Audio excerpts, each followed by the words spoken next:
சுயாட்சி வந்ததோ இல்லையோ, ஒவ்வொரு முறையும் யார் ஆட்சிக்கு வந்தாலும் கூட்டணி வைத்துக் கொண்டு கூட்டாட்சி மட்டும் நடத்தினார்கள் இவர்கள்.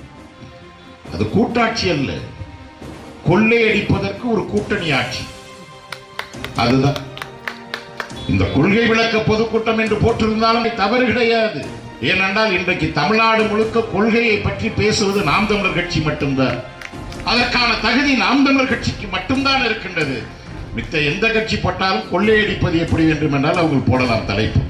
அப்ப மாநில சுயாட்சிக்காக எதுவுமே செய்யாதவர் இன்று வரை மத்தியில் கூட்டாட்சி மாநிலத்தில் சுயாட்சி என்று முழங்கிக் கொண்டே இருந்தவர்கள் இப்பொழுது ஒவ்வொரு தேர்தல் வரும் பொழுதும் நாங்கள் மாநில சுயாட்சிக்காக குரல் கொடுப்போம். அழுதை தேய்ந்து கட்டெரும்பானது கதையாக திராவிட நாடு கோரிக்கையை ஊத்தி மூடினார்கள்.